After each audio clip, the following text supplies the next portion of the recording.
G'day guys, Brad from the Couch Critics here. Just wanted to drop a quick video. I'm going to try and keep it fairly short today. Big game coming up for the Socceroos up against the UAE to keep the World Cup hopes alive. We have to beat them if we want any chance to qualify, but then we have to go play Peru if we win that game, and that's a whole nother kettle of fish. But let's just focus on the Middle Eastern nation that we have to play first. That game's going to be kicking off in the early hours of Wednesday morning. I should be getting up for this one. It's pretty early, 4 a.m, especially when I have to get up a few hours later to head off to work. And I'll tell you right now, getting up early at 4 a.m. in Bathurst, unless you've got the heater on, it's pretty nasty right now, how cold it's getting. But I should be getting up for it.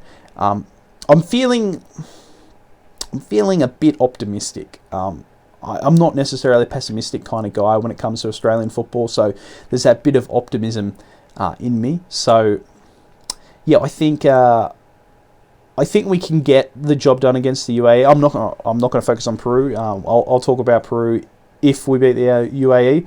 But yeah, it's still going to be tough. We played the UAE back 2-3 years ago in the Asian Cup and we lost. You know, it might have been at the UAE, but you know, back then I probably thought we were the better team, at least on paper. The way we performed against them, no way we deserved to go through. But yeah, some of the results of late just haven't been promising for the Socceroos. The 2-1 win against Jordan, yeah, win, but you know, scraping past.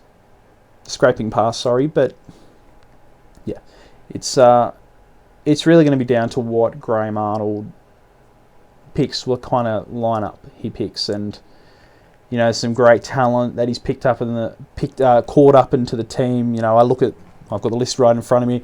Look at the likes of Craig Goodwin. He's had a fantastic season in the A-League. Riley McGree's just going from heights to heights, signing for Middlesbrough. Aaron Moy hasn't played much football, and you know, he's got the pedigree.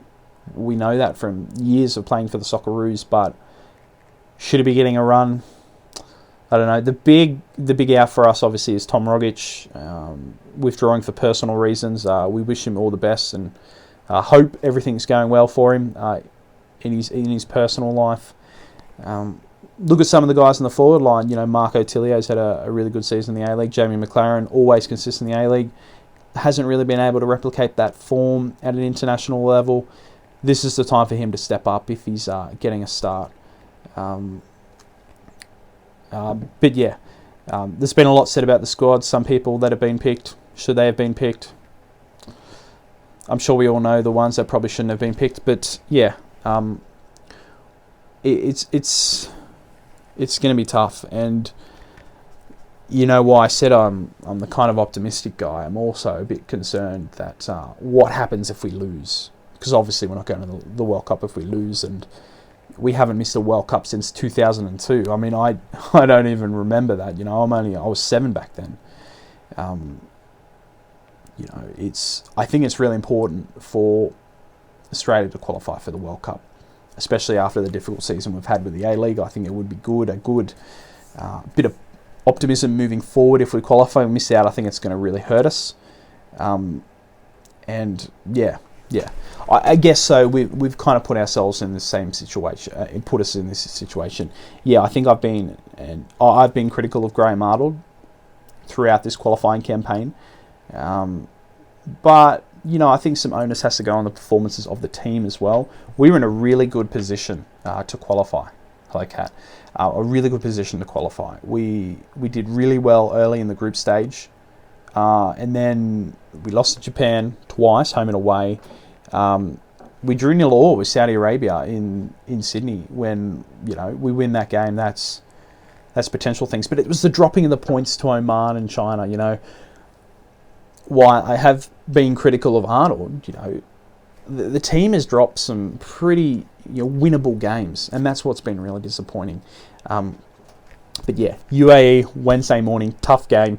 Let us know what you think in the comments. Who's going to win this game? Because I've tried not to think about the repercussions of what happens if we lose. And boy, I hope we win. I think we can get the job done. I think it's going to be tough. Probably go to extra time.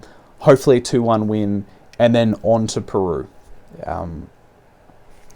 who's, like I said, another kettle of fish. But anyway, yeah, let us know in the comments what you think of the game, how it's going to go down against the UAE. And also just a little quick update on the channel. Obviously not uploading as often as we probably have in the past, or as what we would have liked. That's just with life. It's hard to catch up and record, especially with Samuel in Sydney now. We've only really got 1 day a week. That really works for us best. But hopefully in the next few weeks we'll be getting a bit more content out to you guys. So thanks for watching, and I'll see you in the next one.